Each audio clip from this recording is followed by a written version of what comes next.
All right. We are officially back. We've got Celtics Late Night, Greeny, Barstool Sports.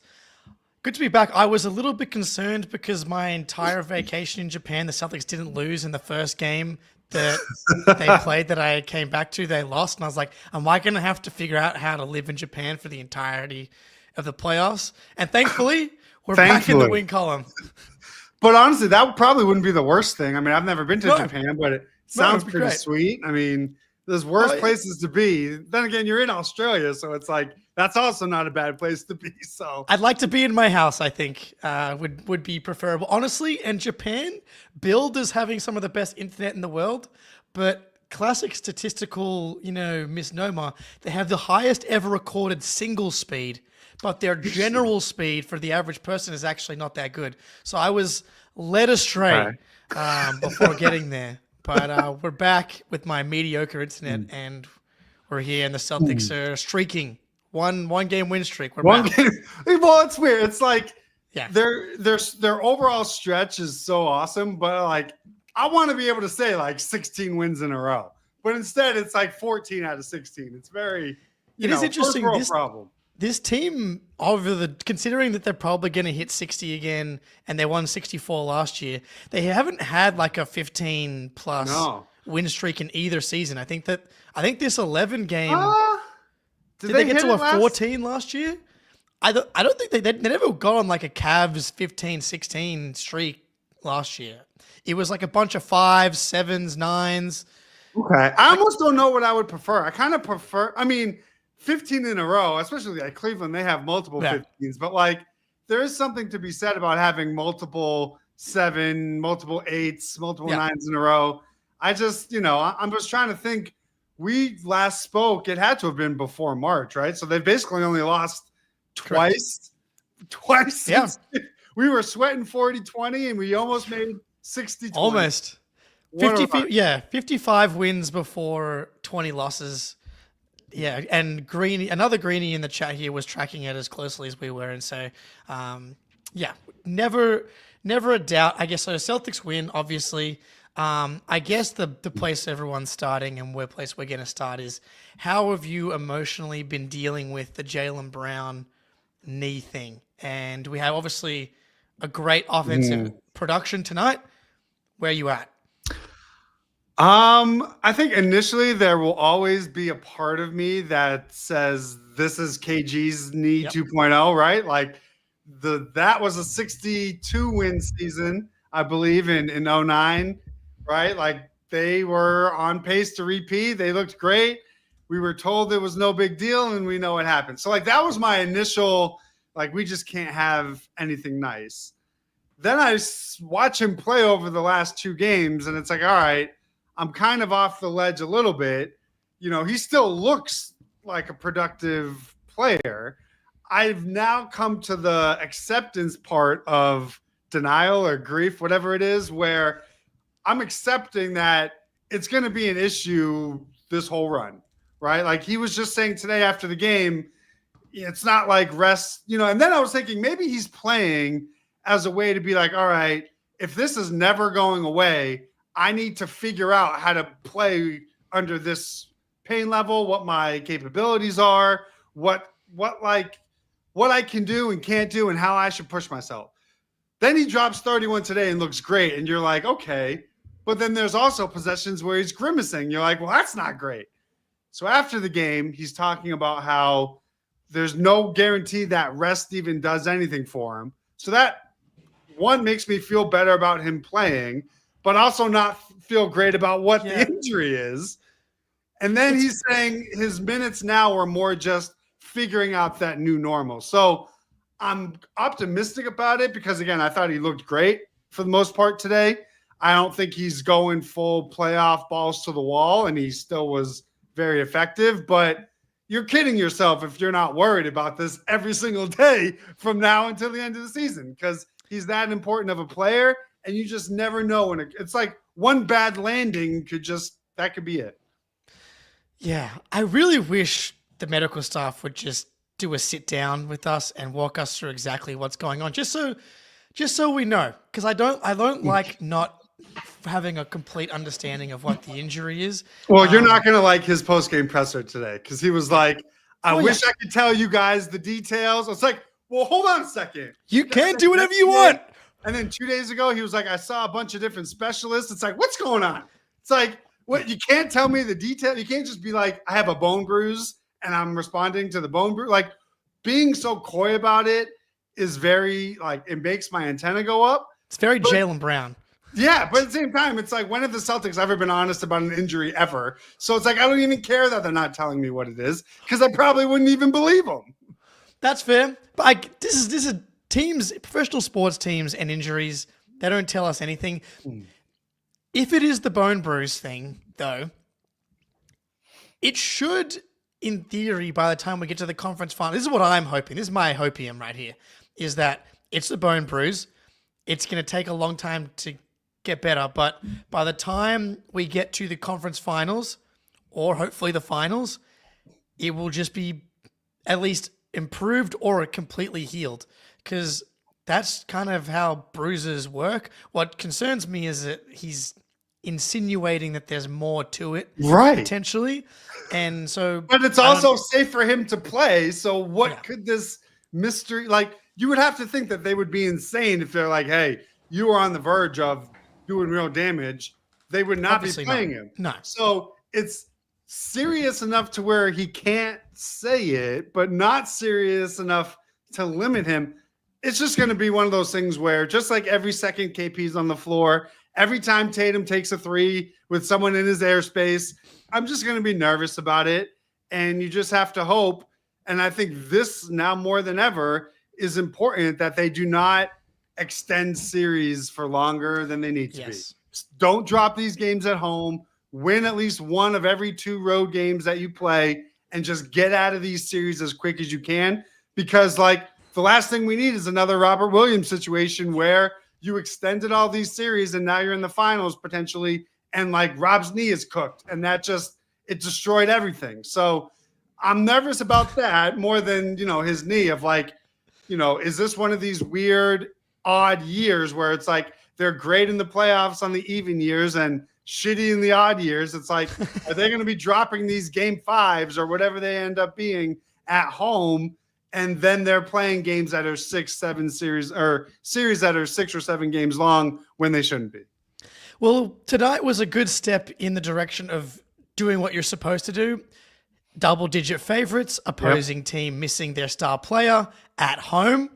Hasn't exactly been the recipe for 20 plus. I mean, they just lost that exact scenario. Exactly. But they weren't coming off the road trip, which apparently is the last frontier for this team. 0-6 after coming back from road trip. So step in the right direction, winning against a team that you should completely demolish. And Phoenix found a way to kind of hang around just enough that was a little bit annoying, but the game was never really in doubt after the first quarter, essentially. So we like to see that. The Jaylen Brown experience tonight, to me, was like a perfect encapsulation of the power of having the basketball in your hands. Because when he has the ball in his hands, he looks like Jaylen Brown to me. He's like bullying guys. His driving looks great. The jump shot looks great. He's getting to the free throw line. All of the offensive stuff looked great. It's the defense and the transition stuff where, specifically the defense, where he's not looking right. And right. So, that's where I'm like, is he just putting the governor on it and just like not going balls to the wall? And I also, it's unfortunate that Miami, well, they still play the Knicks in Orlando. Like, I want to see how this version of his knee looks against better perimeter defenders, to where it requires more stress for him to make a move or get by something. Like, the resistance today for Phoenix was non-existent. Correct. Even Miami, who gives him trouble, like, he was still efficient, had a great second half against them. Like, I want to see, because again, I'm thinking ahead. I'm thinking Cleveland. I'm thinking, potentially against Orlando in a first round series. You're thinking maybe OKC, maybe Minnesota if they go on a run, Golden State if they go on a run. Like, there are teams that for the Celtics to beat, he's going to have to be able to be productive against aggressive ball pressure with good length. We didn't get that tonight. Like, Grayson Allen can't stay in front of him. Like, none of those. This was more just give me something that I can be able to sleep tonight and not be worried. But I am interested to see, especially a team like the Knicks who will be motivated because they've gotten spanked all 3 games, kind of just like what Miami was.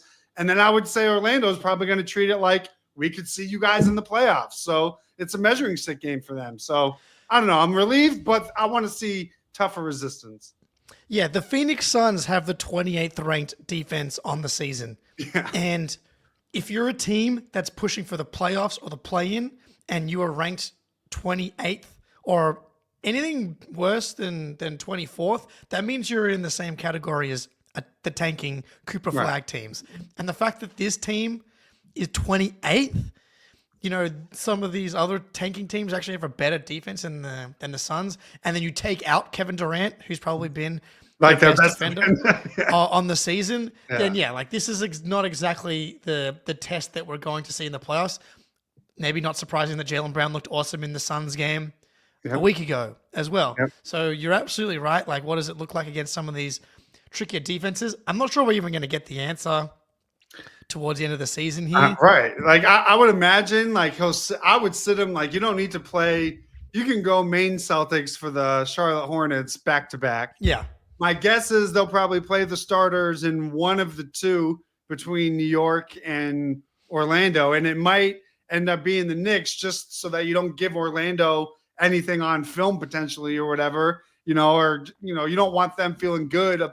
We just took down the Celtics top 9. Like we feel good now. Sure.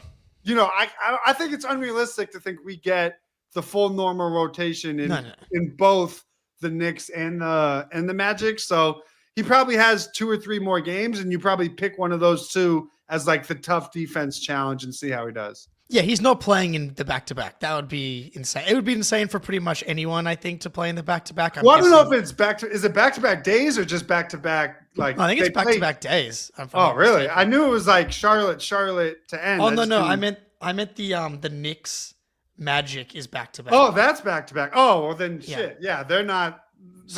They'll do their normal back-to-back. Oh, that sucks. I was kind of hoping. I think tonight was the last game we'll see everybody, because the next game is against the Wizards, and then it's a back-to-back, and then it's the 2 Hornets games. Oh, then you're right. No, I think tonight was the last one. Maybe against the Wizards, but again, what are we learning against the Wizards? No. And Joe did talk about that today. He's like, you want to give those guys the top 9, because I was interested. I was like, why are they running like a play? I mean, where's Baylor Shireman? Where's the bench? And he talked about giving them more possessions, more reps heading into the playoffs, which makes sense. You give them an easy opponent that can't guard you. But hearing that's how their schedule lays out, I almost want to ban him from playing the top 9 again. Like, all right, if this is how the schedule lines up, then we've seen enough. Yeah, there's the rest versus rust thing. It's like, you want to get them a bit of a rhythm, but you have a week off between the end of the season anyway, plus the Charlotte games. And it's like, we saw what happened to KP tonight. I look forward to hearing that his nose laceration, that septum is broken. Or it's been infected with MRSA in the next 9 days or something. So like, I know it's like, just we're so close. Right. And I understand so much right to get to this point. And it still may not even get, because remember, they had perfect health last year, and KP still went down. So it's like, I would hate, especially with this level of opponent, like, sure, like 60 wins is great, but the main Celtics should be able to get you 3 wins over 5. Like, this is Peyton Pritchard's time. The first week in April, this is when he's going to have his 30-point triple-double against the Wizards. Yes, I would love to get 60 wins. They'll probably get 60 wins by accident, because they only need to go 3-2 here against the Wizards. The Hornets. And it's not twice. like the Wizards and the Hornets, like they're not trying to win right now. They want Cooper Flag. So it's like it's almost virtually impossible for you to go 2-3 over this final stretch. But yeah, so I think it's time to maybe we'll see. Like maybe we get like the first 3 quarters of the actual 9 guys in the Wizards game, similar to tonight. Like get some more reps, but you won't see them in the back-to-backs, and then you won't see them in the Hornets games. But I mean, I gotta think like Tatum's gonna play in MSG. You know, is that home or is that in MSG? That's a good question. Let me have a quick look. It is He probably won't in even. MSG. Oh, It's in okay, MSG. so he's definitely National not. TV. Yeah, he's not missing that one. Well, they'll get in trouble if they rest too many guys for that one anyway, right? Because it'll be national TV.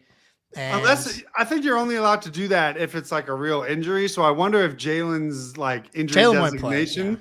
Then outside of that, they would. There's no other recent All-Star within the last 3 years other than him. So I think like by the load management rule, they'd be okay.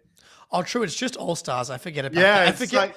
I mean, Al Horford should be included in the All-Star conversation. Well, he's exempt because it's either like you're an All-Star. Well, his big toe is sore. That's why.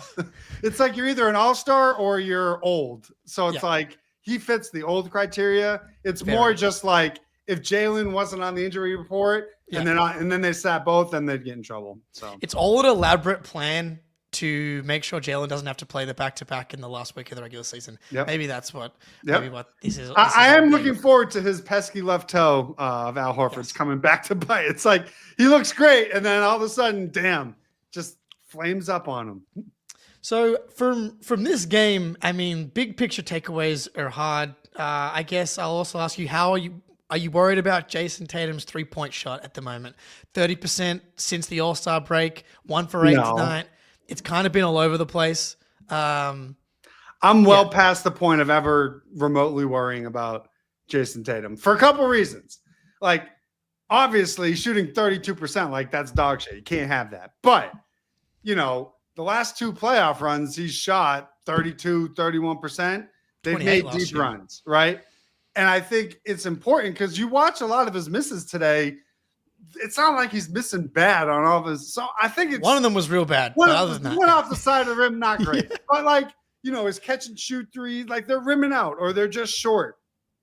So it just feels like a rhythm thing for him. But I also don't worry because people guard him not via the result of his three. The simple threat of him taking it is what bends the defense. So usually if a guy is missing all these threes, you think that sucks because now teams are going to sag off him. It's going to clog the paint. It's going to make things hard offensively. No one is ever sagging off Jason Tatum, even if he misses 50 straight threes. So while it would be much better for our lives if he was hitting it at a 35, 36% clip, nothing crazy given his volume and profile, but the fact that teams still have to press up on him because of the pull-up is what is going to open the drive. Like we saw a couple of those drives today. Mm-hmm. So it's like, I can understand people being like, oh, he's shooting like shit. Stop taking him, drive to the rim. And it's like, if you want him to drive to the rim, you should want him taking more pull-up threes because that is what's going to make the defense be like, oh shit, if he makes one of these, he could rip off 3 or 4 in a row and now we're buried. So the fact that they won a finals with him shooting in the 20s from 3, they've gone on 2 postseason runs with him under 33% from 3. I can't get worried. And it's Jason Tatum. It's like, I would prefer it not be that way. But also it's like, this is maybe what we were always talking about of this heliocentric high usage. Like you don't need it because you fear that he's not going to have legs for when it matters. Yeah, I think, and tonight, right, like the 2-point shot, his floor is so high now because of his overall game.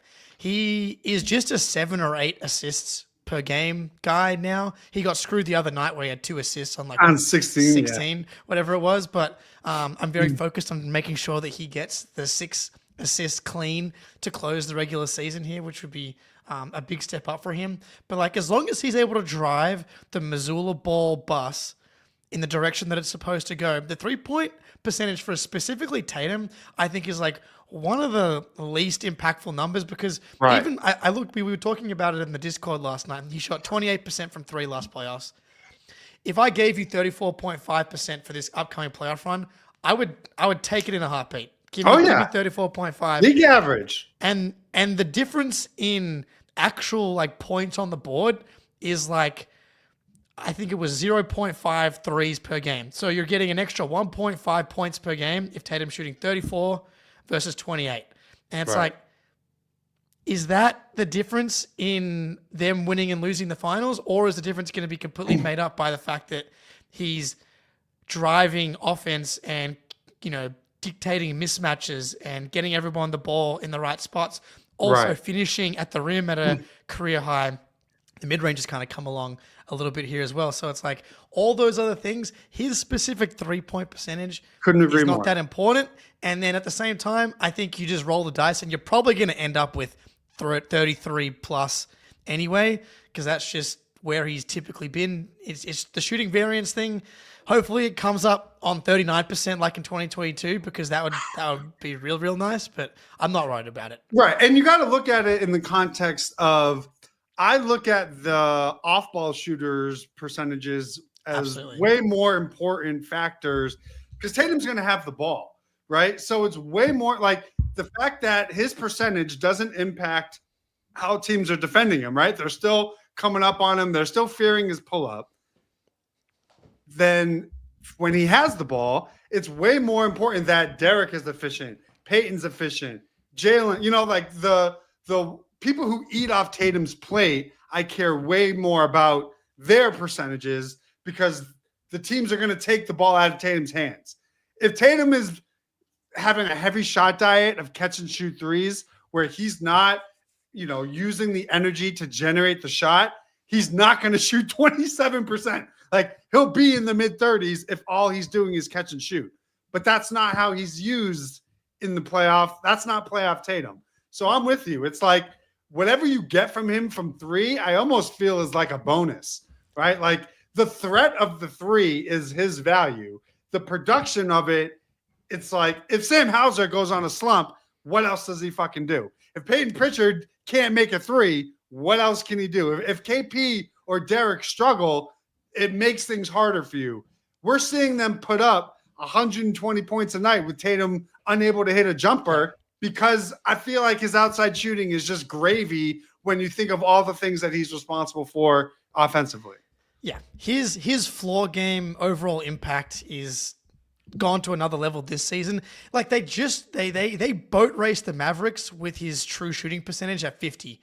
And I understand that the Cavs and the Thunder are a lot better than the Mavericks, but that Mavericks team was really good, and Tatum had just ghastly scoring efficiency series, and it didn't matter at all because of how he was driving the offense and what he's able to provide by guarding the opposing big men. And then also, just if you're going like basketball gods, like rhythm type of thing, last season he shot 45% from three in March and 38% from three post All-Star break, because he kind of slumped in the last few games in April. So it's like, he's owed. Doesn't matter. It's but like, he's owed. Yeah. Also, he's owed he's due. He's owed a super efficient playoff run, and I think I can live with a slightly below league average 3-point shot as long as he's efficient from the paint and at the rim.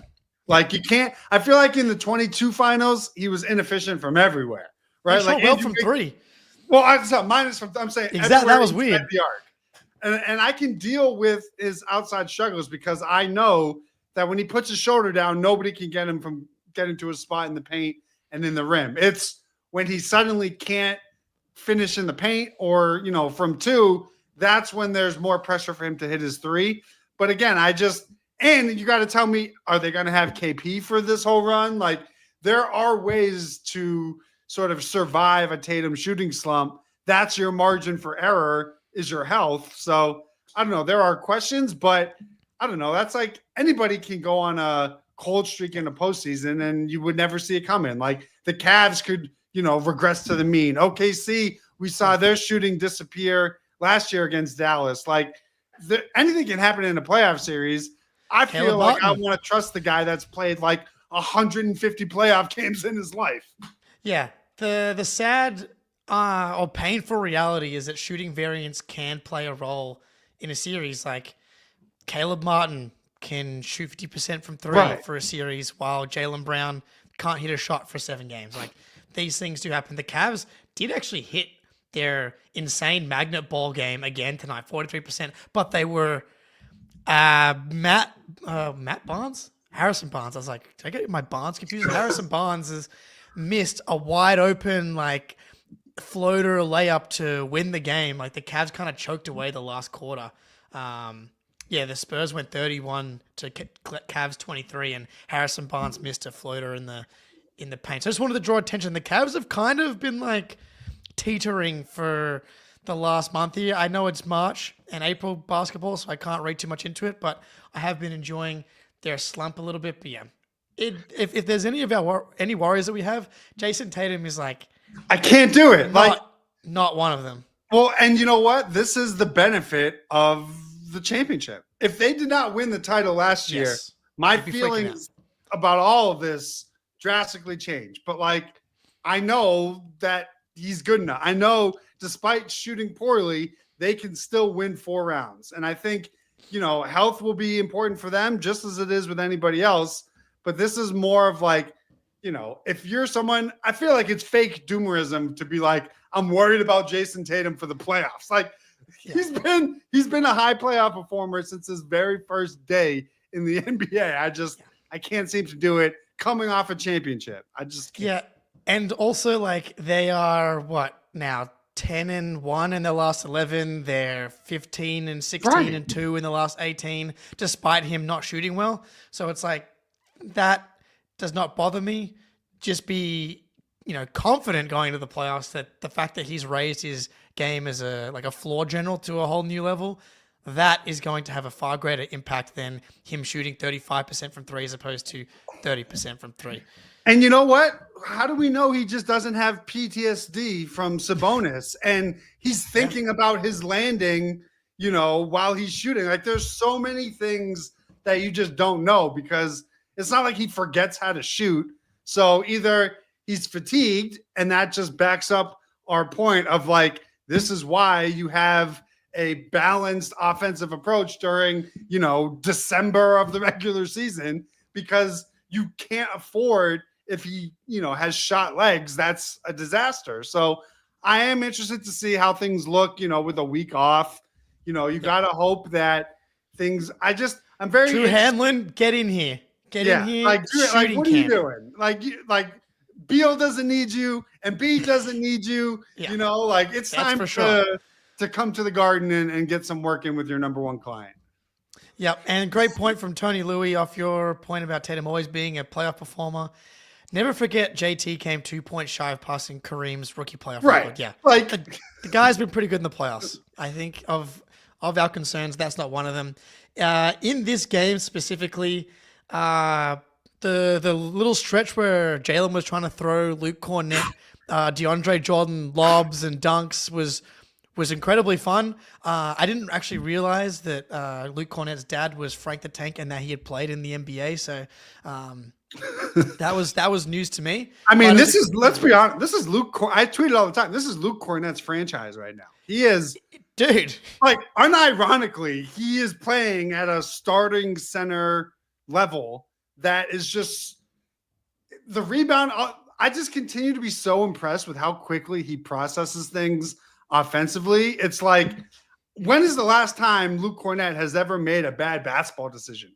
Bro, he's unbelievable.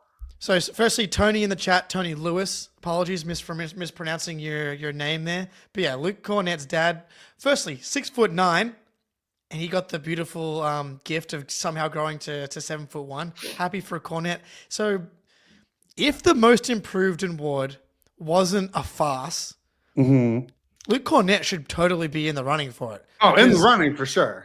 Because the running for sure. It's become just and JJ Redick talked about this recently as well. It's like it's now just who was a top 5 pick who got really good from one year to the next. That's what the award has been with. Like Ja won it, Maxey won it last year. Like it's just like a really good young player going from like fringe all-star to all-star, or Cade looks like the runaway favorite this year. It's like, he should be wow, good. The number 1 overall pick got really good all of a sudden. Yeah. Like Julius Randle winning it a couple years ago. I know he was a top pick as well, but like he struggled earlier in his career and then had like a really good season. I feel like, the spirit of the award should be the Austin Reeveses, the Luke Cornetts, like the Tyson these other guys, Daniels, all that stuff. the guys that aren't going to get any All-Star appearances, like this is what the most improved award should be for. But Luke Cornett went from like, and obviously it's not a cumulative award, but like out of the league to, hey, that's a pretty good third big last season, to now it's like, dude, he could play in the finals. Dude, well, like before it was like, I'm worried about him playing in the playoffs. Now I'm like, he's played really well against the Cavs and the Thunder this season. That's probably the best way to describe it. Of like, he's gone from, man, if you got to play Luke Cornett, I'm worried about the big one. I now have almost zero concerns if KP sprains an ankle. Like, well, Al's not missing any time. So no, KP, I was gonna say it, but like, I'm not putting that into the universe.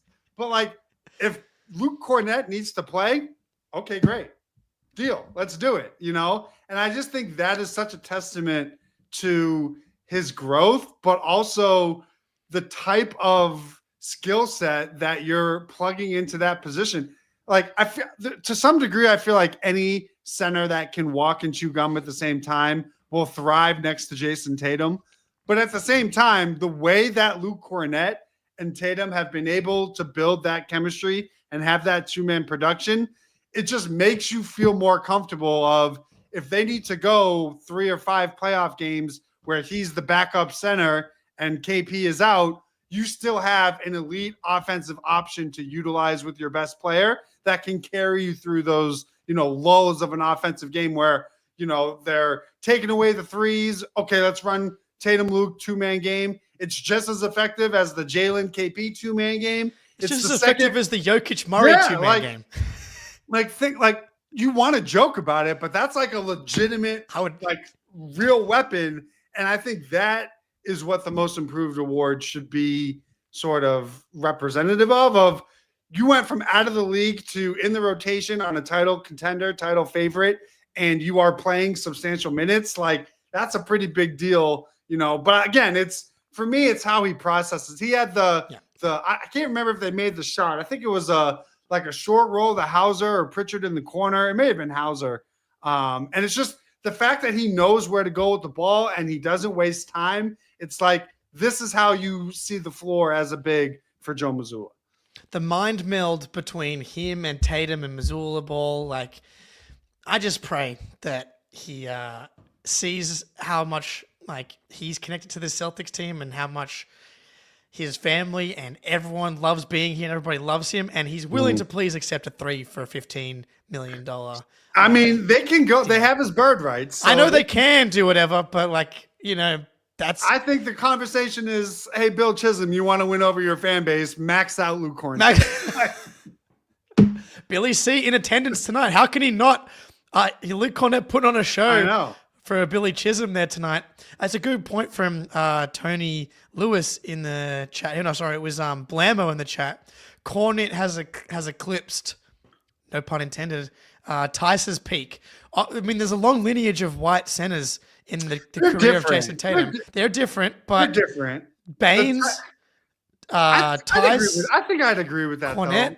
I think I'd agree with that. This version of Cornett that we're seeing, I don't think Tice ever reached this level. I mean, he was a good screener, good on lobs, but so was Cornett. Cornett's a better screener, just as good on lobs, a way better offensive rebounder.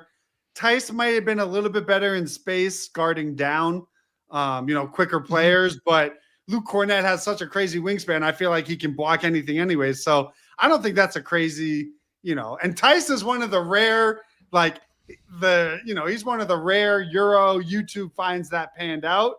And I agree with that take, I think. Yeah, I think I'm with you. Pure, just in a vacuum, going through rim protection, size. But I will say Tice was our starting center on a team that went to the conference finals. And so he just has that little feather in his cap, whereas, knock on wood, hopefully Luke Cornett hopefully Luke is not not anything due to his skill, more just, health. So I think, in a vacuum, I think I'm going Luke Cornett. This version of Luke Cornett's probably the better player than Tice. But here's a question for you: How many reserve bigs in recent Celtics history would you put over Luke Cornett? Well, who's the best reserve center that you would put over Cornette. Well, so I don't think there's a long list. Baines. So I call in this Tatum era. I'm just listing them. So in this Tatum era, there was, I mean, Kelly Olynyk. He was more of a starter as well before that, anyway. But like Baines, definitely better than Tristan Thompson. Yeah, we kind of said Tice.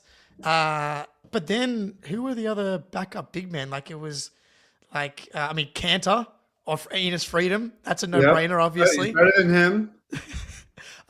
Like who was the like Grant Williams? Rob was really a starter, so I can't go there.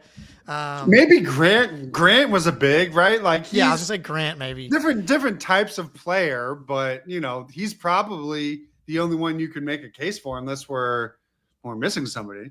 Yeah, I don't think so. Cool, because thankfully Horford has been there for. We had a brief moment. That's why Tice was the starting center for a season, was because he left. Right, Horford was gone, left. And then the following season we went through the nightmare of Tristan Thompson and Tice starting together for a stretch. And then Horford came back the following season in 21-22. And the big man rotation was Horford, Rob, and Grant, really. I'm pretty sure. And so then the Taco? There's some Taco Fall in there for that's an easy one. That's an easy one. I'm trying to pull up. But it's like, honestly, it's like he's legitimately been probably their best backup big of this decade. Yeah. I'm trying to Muscala, Blake Griffin had some moments. Cabangeli. That was a funny season. That was the Luke Cornette can I play season. It's like Cabangeli, Blake Griffin, Muscala. And that was 22-23, and it was like, I don't know if Luke Cornette is like, I mean, like, do you put a lot of stock into Yabu's first season? Like, or was he gone before Tatum got here? I can't remember. No, he was there for Tatum's rookie season. Okay, so like there's some Yabu in there, but Luke Cornette, I think he might be the guy at this point. I just don't know. Noah Vonleh. I'm afraid that someone's going to give him real money. Like, full mid-level or something crazy.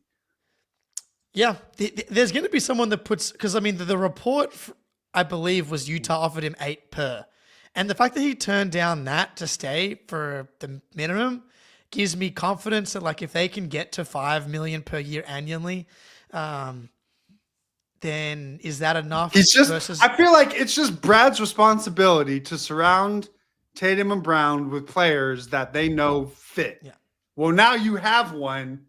Can they replicate it? Maybe, but at the same time, just pay him under the table. Just give him a 7-4-1 contract or something. Like, well, there's a space available now that Pritchard's gone to. That's what I'm saying. Like, just Converse. Figure out a way to like do the old Robert Kraft and just buy him a house in like Newton or something. Like build him a house, give him some land, like buy him a car. Like, I don't know, just figure it out. Like, there's not a lot of loyalty in the NBA, and I think for good reason. Like, I don't fault these guys for. I used to kind of be like, why be Gordon Hayward and take $120 million from Charlotte when you could stay in a good situation? But like, these NBA teams will trade you at any moment. So when you factor that into your decision as a player, it's like I got to take the $12 million. And he's never made big money like that, right? So it's like he isn't. But at the same time, like, he's a family guy. I don't think he's someone that's spending real money. And if Brad hits him with a 3-year, $15 million deal with the third year being a player option, it's like, does Luke Cornette need more than $15 million plus the 6 that he's already earned? Yeah, but he deserves it. It's not what he needs. It's what he deserves. I agree. Like I said, max him out, win the fan base over, and let's just, to be damned with the second apron. Yep. Billy Chisholm sitting next to Wick today looked like a guy willing to pay $250 million in luxury tax to me. But yeah, I mean, don't be broke. If you're broke, just say it, like, don't be broke. I don't think I've talked to you about the ownership stuff yet. So like, because Pags has been like, I was going to pay it, which is easy to say when you didn't win. When you don't have to pay it, right. Yeah, obviously. I know Billy Chisholm vibes so far. Seems chill. I'm down for the pandering, like it's working. I'm eating it up. It's working on me. But I would have the same reservations for Pags as I do for this guy. It's like, until I see, like, you have a decision to make on Al Horford. You have a decision to make on, Luke Cornette. Like, Pags can say, "Oh, I'd pay whatever." It's like, this is bullshit. It's like, okay, well, I don't know that. So until I see it, I want to believe what this guy is saying. I have my own personal rules of just listen to whatever Brad Stevens tells you to do. Like, just he's going to bring you a piece of paper that's going to have a dollar amount on it. Just sign it and shut up. But like, you want to give them the benefit of the doubt, but we just don't know until this summer where we start to see the true decisions. Because again, they have one more year. They can be a second apron team. Like, you get one more year to play with. And there's pros and cons of having it be next year or getting under next year, re-unlocking all of your team building, tools. And then you tell Brad Stevens, okay, you can now rebuild this roster. You get one more year in the second apron, and you now have the taxpayer mid-level. You now can aggregate contracts and trades. So that's the decision. It's like, over the next 4 years, you can do it one more time. So if you do it next year, you need to be under the second apron for the next 3 straight. If you don't, if you get under next year, you now have that floating in your back pocket to pounce on a certain. So it's like a flexibility discussion, or your team just won back-to-back titles. Burn it now and we'll deal with it later. That's what we have to wait and find out. And like, To me, it makes sense to just do it next, like go over the apron again next year, whether it is keeping the whole core together. But like, you've got another year of Al Horford, who had an incredible block tonight and was just generally very solid again tonight and has been generally, I'm not even sure if I've seen a better Al Horford regular season stretch in the past couple of seasons, in the past kind of like month. He's been fantastic. His HGH is whatever cocktail combination. Yeah, they've got the 2025 stuff is working real well. But like, you're going to have him still impactful. Luke Cornett still impactful. And then it's like Drew Holiday still, young enough where he can be impactful. It's like this core, whether or not you want to move Drew or move KP for maybe like whatever Brad Stevens decides is good for the team. But like, it makes sense to me next year to be like the one more. If they're willing to pay it, then that's the year to do it. Because like, I agree that with that there are some roster. See, I don't think it's the money. I don't think their resistance of it is the money part. I think it's. You don't think so? The $250 million luxury tax bill is. I don't see. Because I think if you're buying this team, you're buying it with the understanding that could be a real possibility, right? So I think, because you got to remember, Wick was on the radio and was like, "Listen, I believe no team will be a second apron team for more than 2 years over the next 40, for however long this CBA agreement is for, because it's the 3 straight that you can't be a second apron team for any 3 years and a 5-year stretch, right? You're the team building restrictions are just too detrimental that you most likely won't see anybody do 3 and 5 years. So I think when they think of getting under, it's not about, because let's say they get under, but then next year they're right back over. Like, they still have the same luxury like, it's still expensive. So you're limiting yourself team building wise, as opposed to this dude writing a check. Like, I wouldn't sell him the team if he wasn't comfortable writing a $300 million tax bill next year. Like, that had to have been a prerequisite. I don't know though. For this transaction. That can't be. I would think so, but all I would want is whatever happens next offseason or the offseason after, just tell me the fucking truth, which I know is probably not going to happen. But it's like, if it's very obvious that they're making moves for money reasons, as opposed to like, you could have just broken up the team the following year to stay out of the second apron. Like, it made way more roster sense to do it the following year. If it's a money thing, that's fine.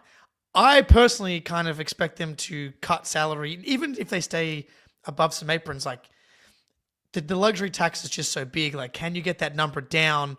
Like, but there are teams that have paid it. The Warriors paid it. The Clippers paid it. I know like, they have, but he's not worth 150 billion like Steve Ballmer. You only need $1 billion. Like, how many? Well, it's a good point from Jazz in the chat here. You're going to get $400 million for the expansion team that's going to happen soon. So maybe you just You know, you think about that. But that would be the reasoning to use it this year and just pay the bill, deal with it, and then you get under the second apron, you shed salary, so you have your savings that way, and your asset team building treasure chest gets reloaded and unlocked. It would be bad business for this new owner to make a significant decrease due to a tax bill when he just paid. He's not poor. It's not like he paid $200 million for this team.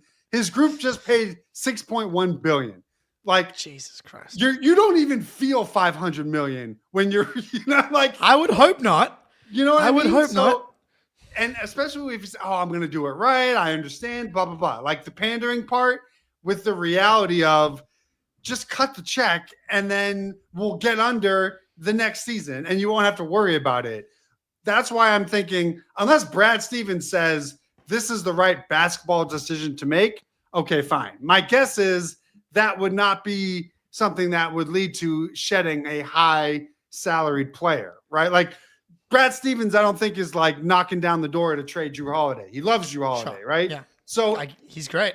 If he says, okay, we have a basketball path to, be competitive, it's just going to require you to pay the tax bill, pay it. If he comes to you and says, hey, we have this basketball move that also unloads long-term money, okay, fine. Until he makes a bad move, I'm going to trust his decision. I just think what they do this summer, I think comes down more to unlocking the team building assets as it does cutting a check.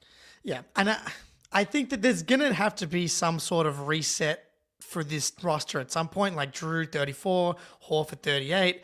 Who knows how long Porzingis' body holds up, right? Like there's going to need to be a resetting at some point. And I wonder if that resetting happens next year or the year after, but it's going to depend. Well, it would definitely happen the year after. It would happen. I'm just saying, like, whether it happens next season or not could depend on what happens in the playoffs. Like, if they end up losing to Cleveland in the conference finals and it kind of looks like maybe they were out of gas a little bit, they're like, this team needs, like, a break almost. And they need to, like, just take a step back, recoup some assets, and then look forward to, like, 2028 as, like, the year they juice, or 2029 when they juice back up over the apron again. But if they go all the way to the finals and they win back-to-back, it's like, let's just see if we can pay the check and go for 3. And, to that point, I think if there's one thing we've learned about Brad, it's that, this is the man that traded smart. Like, he's not sentimental.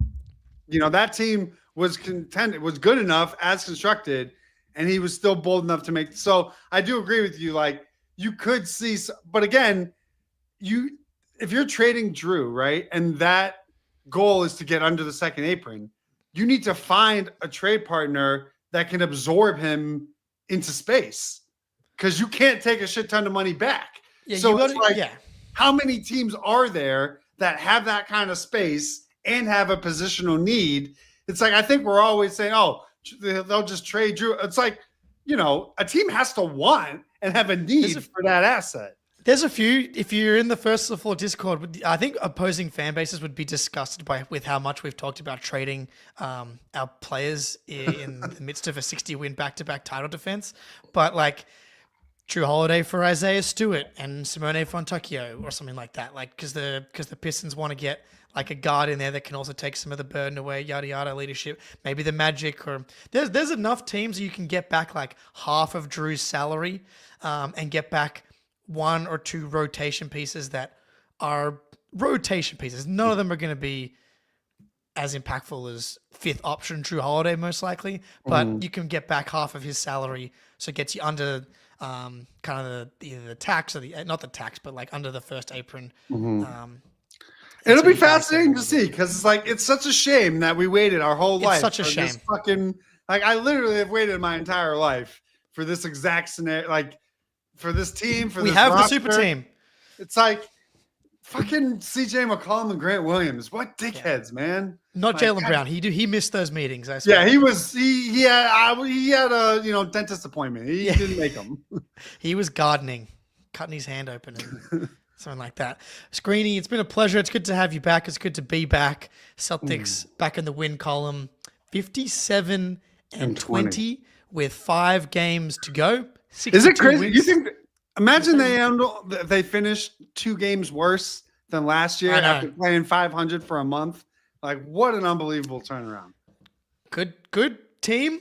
Luke Cornett, Sam Hauser, Jason Tatum has a lot to do with it this year. That's for sure. Peyton Pritchard, 6th man of the year, heating up a little bit. Feels like Malik Beasley, thanks to Bill Simmons, is making a little push. But felt like a. I think almost all the. I can't imagine. Well, maybe defensive player of the year. I feel like all the awards are locked. Yeah, feels like it. Like it. But Greeny, it's been a pleasure. We'll definitely be talking to you a lot over the next couple of months here. Everybody in the chat. Buckle up. Good to enjoy the stress-free W's while you can. No kidding. Because our life is about to be dominated by 16 wins. That's it. Every second of my day will be thinking about 16 wins in about 2.5 weeks. I'm excited and I'm ready for the playoffs, but I'm also very cognizant of how intense and emotional those games are, especially once we get into the later rounds. So it's weird though, because like I'm almost like, hey, if they don't win this year, whatever, like they just won it. But I'm also like, nah, I want Tatum. I want Al Horford to have 2. Like he deserves it. But I also want Tatum and Brown to be in the Celtic club of multiples. Like I want to start having conversations that older people are not ready to be having. But you got to win it to do it. Got to win it. Greeny, it's been a pleasure. Till next time, go Celtics.